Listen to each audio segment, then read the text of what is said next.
भारत में भगवान शिव के 12 ज्योतिर्लिंग हैं जो हिंदू धर्म को मानने वाले लोगों के लिए अत्यंत पूजनीय हैं।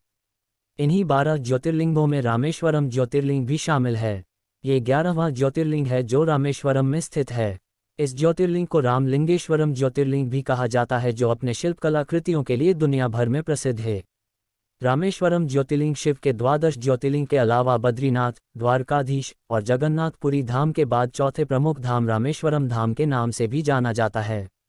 ये चेन्नई से लगभग 450 मील दूर रामनाथपुरम में स्थित है। रामेश्वरम में प्रतिवर्ष इस ज्योतिर्लिंग को सजाकर वार्षिकोत्सव बड़े ही धूमधाम और भव्यता के साथ मनाया जाता है। इस अवसर पर भगवान शिव और माता पार्वती की मूर्तियों को तैयार करके सोने और चांदी के वाहनों के ऊपर स्थापित करके उनकी शोभा यात्रा निकाली जाती है। इस वार्षिकोत्सव के अवसर पर उत्तराखंड के गंगोत्री से गंगाजल लाकर ज्योतिर्लिंग का स्नान कराया जाता है, जिसका बहुत विशेष महत्व होता है। रामेश्वरम ज्योतिर्लिंग जिस धाम में स्थापित है उसे रामेश्वरम चार धाम के अलावा रामनाथ स्वामी मंदिर भी कहा जाता है। शिव पुराण के कोटिरूद्र संहिता के अनुसार इस ज्योतिर्लिंग की स्थापना भगवान श्री राम ने पूजन के लिए की थी। जब रावण ने सीता जी का हरण किया था और उन्हें लंका ले गया था, उस समय भगवान श्री राम बहुत व्याकुल होकर उनकी खोज में दक्षिण की ओर निकले थे। रामेश्वरम में समुद्र तट पर भगवान शिव की आराधना और उन्हें प्रसन्न करने के लिए प्रभु श्री राम ने इस ज्योतिर्लिंग की स्थापना की थी। क्योंकि यह ज्योतिर्लिंग रामेश्वरम के तट पर स्थित था, इसलिए इसे रामेश्वरम ज्योतिर्लिंग या रामलिंगेश्वरम ज्योतिर्लिंग कहा गया। रामेश्वरम तीर्थ हिंद महासागर और बंगाल की खाड़ी से घिरा हुआ है। कहा जाता है कि आज से 400 वर्ष पूर्व रामेश्वरम जाने के लिए एक लंबा चौड़ा पुल बनवाया था जिनका नाम कृष्णप्पा नायकम था। लेकिन भारत में अंग्रेजी हुकूमत के दौरान राजा द्वारा बनवाए गए इस पुल के स्थान पर एक रेलवे पुल बनाने का विचार किया गया। इस समय पुल की स्थिति भी काफ़ी जर्जर हो चुकी थी। परिणाम स्वरूप अंग्रेजों के दिशा निर्देश में गुजरात के कच्छ से आए हुए बेहतरीन कारीगरों ने एक बेहद ही सुंदर और आकर्षक नया रेलवे पुल बनाकर तैयार किया। इस ब्रिज को पंबन ब्रिज नाम से जाना जाता है जो 145 स्तंभों पर टिका हुआ है, जिसे कंक्रीट से बनाया गया है। इसी पुल के निर्माण के साथ रामेश्वरम का संबंध रेल सुविधाओं से हो गया। रामेश्वरम ज्योतिर्लिंग के इतिहास संबंधी कई सारी कथाएं प्रचलित हैं, लेकिन इनमें से एक कथा पर सबसे ज़्यादा बल दिया जाता है, जिसके अनुसार कहा जाता है कि जब रावण ने सीता जी का हरण किया और उन्हें अपने साथ लंका ले गया, उस समय सीता जी की तलाश में प्रभु श्री राम बन बन भटक रहे थे। तब उन्हें उसे जंगल में घायल अवस्था में गिद्ध जटायु मिले।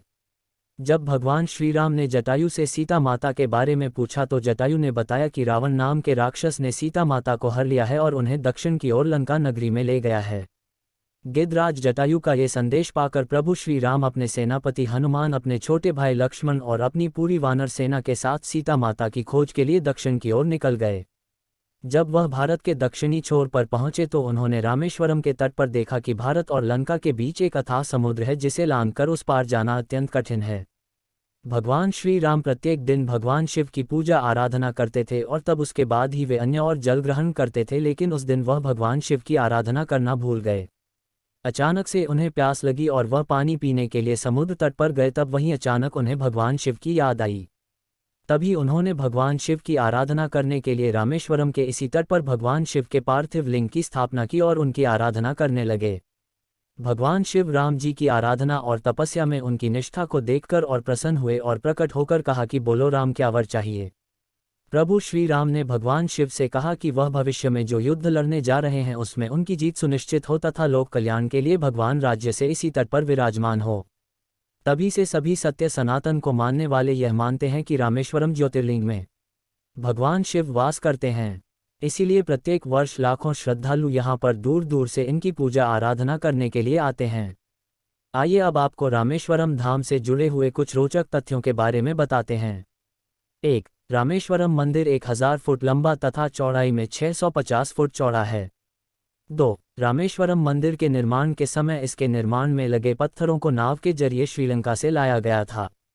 3. रामेश्वरम मंदिर में प्रवेश करने के लिए काफ़ी लंबा चौड़ा गलियारा बनाया गया है। ये गलियारा विश्व के किसी मंदिर के गलियारे में से सबसे बड़ा है।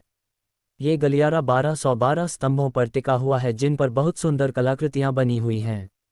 4. रामेश्वरम मंदिर के अंदर 24 कुएं स्थित है। लोग मानते हैं कि इनको का सृजन प्रभु श्री राम ने अपने अमोघ वाणों से किया था। 5. इस स्थान पर 2 शिवलिंग स्थापित है, जिनमें एक तो माता सीता द्वारा रेत बालू से निर्मित है और दूसरा हनुमान जी द्वारा कैलाश से लाया हुआ शिवलिंग है। 6. रामेश्वरम मंदिर के अंदर कुल 22 कुंड हैं, जिनमें से 21 कुंडों का स्नान कराया जाता है, जिनमें अलग अलग जल है, जबकि सभी 22 कुंडों में जल भरा हुआ है। इन्हें 22 तीर्थों के नाम से भी जाना जाता है। इसमें से सबसे पहला तीर्थ अग्रतीर्थ है। कहा जाता है कि जब भगवान श्रीराम ने अपने अमोघ वाणों से इन कुंडों की स्थापना की थी तो इन कुंडों में अलग अलग तीर्थों के जल लाकर डाला गया था। इसीलिए यहाँ आकर सभी लोग इन कुंडों के जल से स्नान को अत्यधिक महत्व देते हैं और यही कारण है कि इसे 22 तीर्थों का स्नान भी कहा जाता है। तो दोस्तों, ये है श्री रामेश्वरम ज्योतिर्लिंग कथा। ऐसी ही नई नई जानकारी के लिए जुड़े रहे हमारे साथ। धन्यवाद।